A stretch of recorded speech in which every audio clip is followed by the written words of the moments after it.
नमस्ते दोस्तों। स्वागत है आपका मॉकबाजार.com में। आज हम बात करेंगे एक ऐसे आंदोलन की जिसने अंग्रेजों की हालत खराब कर दी थी। नाम है सिविल डिसोबीडियंस मूवमेंट। हिंदी में बोले तो सविनय अवज्ञा आंदोलन। मतलब तुम्हारे बेकार वाले कानून हम नहीं मानेंगे और डंडा भी नहीं उठाएंगे, यानी लड़ाई भी नॉन वायलेंट स्टाइल में। आजकल जैसे ट्विटर प्रोटेस्ट होता है, लोग हैशटैग डालकर सरकार को कंफ्यूज कर देते हैं। बस उस जमाने में हैशटैग नहीं था, गांधी जी खुद में ही ट्रेंडिंग थे। शुरू क्यों हुआ था ये हमें जानना है। तो हुआ ये था कि 1927 में अंग्रेजों ने भेजा साइमन कमीशन, और उसमें एक भी भारतीय नहीं। मतलब इमेजिन कीजिए, भारतीयों पर कानून बनाया जाए और जो बनाने वाली टीम है उसमें भारतीय जीरो। लोगों ने कहा साइमन गो बैक। वैसे आज होता तो ट्रेंड में चलता हैशटैग साइमन गो बैक। फिर आया नेहरू रिपोर्ट 1928 में। इंडियंस ने कहा ये लो भाई, ऐसे रूल्स चाहिए हमें। लेकिन अंग्रेज बोले बेटा यू जस्ट चिल, हम वही करेंगे जो हमें पसंद है। अब 1929 में लाहौर अधिवेशन हुआ। नेताजी जवाहरलाल नेहरू ने तिरंगा फहराया और बोला हमारा गोल है पूर्ण स्वराज, कंप्लीट इंडिपेंडेंस। और 26 जनवरी 1930 को पहला स्वतंत्रता दिवस भी मनाया गया। हाँ, 26 जनवरी को स्वतंत्रता दिवस मनाया गया, आप कंफ्यूज ना हों। आगे इस डेट को एकोमोडेट किया गया और उसी डेट को हम अपना रिपब्लिक डे मनाते हैं। अब गांधी जी ने सोचा कि चलो थोड़ा सा पोलाइटली कुछ डिमांड्स रख लेते हैं, अगर ये लोग मान गए तो ठीक है। उन्होंने कुछ 11 डिमांड्स रखे थे, जिसमें नमक पर टैक्स हटाओ और किसानों पर जो लगान लग रहे हैं उस पर थोड़ा सा कमी करो, स्पीच की फ्रीडम दो, प्रेस की फ्रीडम दो, ऐसे ढेर सारे पॉइंट्स थे। कुल मिलाजुलाकर गांधी जी ने कहा भाई थोड़ा इंसान बनो और हमें भी इंसानों की तरह जीने दो। लेकिन वायस राय लॉर्ड इरविन बोला no, no sale, no discount, final price. Gandhi ji बोले ठीक है, अब होगा रिवॉल्यूशन। रिवॉल्यूशन होगा, फ्री होम डिलीवरी मिलेगा। एक्चुअल में अब गांधी जी ने सॉल्ट को चुना। आप पूछेंगे गांधी जी ने नमक को ही क्यों चुना? इनकम टैक्स, लैंड टैक्स और हजारों मुद्दे थे उस समय। तो आपको मैं बता दूं, क्योंकि नमक सबसे बेसिक चीज़ है, अमीर हो या गरीब हो सबको चाहिए। और सॉल्ट पर टैक्स वाकई गरीब जनता पर बहुत भारी था। तो गांधी जी बोले अब सॉल्ट से ही सल्तनत हिलाएंगे। और आप भी सोचेंगे क्या मार्केटिंग स्ट्रेटजी थी। गांधी जी उस समय के सबसे बड़े इन्फ्लुएंसर थे।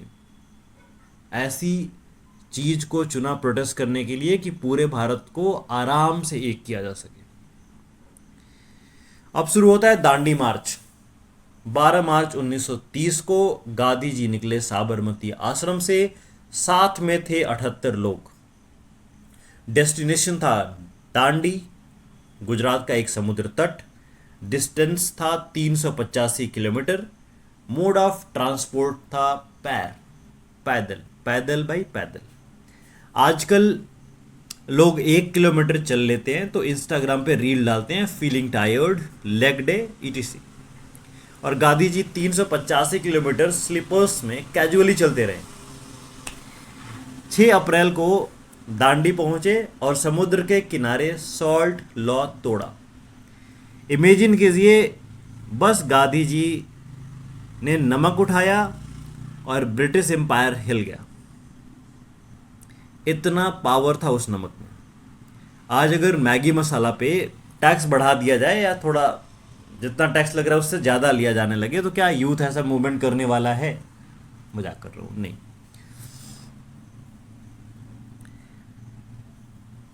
अब गांधी जी के नमक कानून तोड़ने के बाद बस फिर क्या था, पूरे भारत में नमक का तड़का लग गया। सरदार पटेल गुजरात में, नेहरू जी यूपी में, राजगोपालाचारी जी तमिलनाडु में मार्च करते हुए सब समुद्र की तरफ बढ़ने लगे कि केलपन जी केरला में थे। ऐसे ढेर सारे लीडर्स, फ्रंटियर गादी भी थे, खान अब्दुल गफ्फार खान जी, उन्होंने रेड शर्ट मूवमेंट चला दिया। तो ऐसे करके उस मूवमेंट को हर तरफ से बल मिला। और महिलाएं, वाह, मतलब उनका तो कुछ बोलना ही नहीं है। सरोजनी नायडू, कमला देवी चट्टोपाध्याय, ऐसी ढेर सारी महिलाओं ने भी सॉल्ट सत्याग्रह में भाग लिया। यूथ का पार्टिसिपेशन बड़े लेवल पे था। मतलब ये असली ऑल इंडिया मूवमेंट था। ये मूवमेंट इतना वायरल हुआ कि अगर उस जमाने में व्हाट्सएप होता तो हर ग्रुप का डीपी गांधी जी से फुल होता। हर ग्रुप के डीपी पे गांधी जी ही लगे होते। अंग्रेज भी थोड़े से चौंके थे। अंग्रेज बोले, भाई ये लोग नमक पे रिवोल्ट कर रहे हैं, सीरियसली। उन्होंने सोचा अब क्या किया जाए, तो उन्हें कुछ समझ में नहीं है, तो उन्होंने अरेस्ट करना शुरू कर दिया। हजारों लोग जेल गए, गांधी जी भी जेल गए। लेकिन उस जमाने में जेल जाना एक फैशन था। आज लोग कहते हैं मैं गोवा घुमाया, मैं यहाँ घुमाया। उस समय लोग बोलते थे मैं यरवदा जेल घुमाया, मैं इस जेल घुमाया। जेल जाना लिटरली एक फैशन था, आसान नहीं था। मैं मजाकी अंदाज में बोल रहा हूँ, इसका मतलब ये नहीं कि इतना आसान था, टफ टाइम था, लेकिन वो उस समय का फैशन था। अब पिक्चर में आया गांधी इरविन पैक्ट। 1931 में लॉर्ड इरविन बोले, भाई आओ टी पे बैठते हैं, और हुआ गांधी इरविन पैक्ट। उसमें कुछ पॉइंट्स थे कि कांग्रेस आंदोलन वापस लेगी, ब्रिटिश पॉलिटिकल प्रिजनर्स को रिलीज करेंगे, गांधी जी लंदन जाकर राउंड टेबल कॉन्फ्रेंस अटेंड करेंगे। गांधी जी लंदन गए भी, लेकिन वहाँ ब्रिटिश बोले हमारे टर्म्स मानो। गांधी जी बोले मुझे सिर्फ पूर्ण स्वराज्य चाहिए। कॉन्फ्रेंस यहीं फेल हो गया। वापस आए और फिर आंदोलन शुरू किया, लेकिन ब्रिटिश ने दबा दिया। आखिरकार 1934 में मूवमेंट सस्पेंड कर दिया गया। अब आप सोच रहे होंगे कि मूवमेंट बंद हो गया तो क्या फ़ायदा हुआ इतना कुछ करके। फ़ायदे बहुत बड़े थे। जनता को एक बार फिर ऐसा एहसास हुआ कि हम यूनाइटेड हैं। महिलाओं और युवाओं ने खूब पार्टिसिपेशन लिया, और उससे बल मिला कि आगे भी इस तरीके के मूवमेंट्स हो सकते हैं, और लोगों को फीलिंग है कि वी आर वन। और सबसे इम्पॉर्टेंट, ब्रिटिश को समझ में आ गया कि इंडियंस अब ओबेडिएंट नहीं रहे। मतलब ये था फाइनल रिहर्सल असली इंडिपेंडेंस से पहले। तो दोस्तों, ये थी सिविल डिसोबीडियंस मूवमेंट की स्टोरी। कहानी शुरू हुई नमक से और पहुंच गई आज़ादी के स्वाद तक।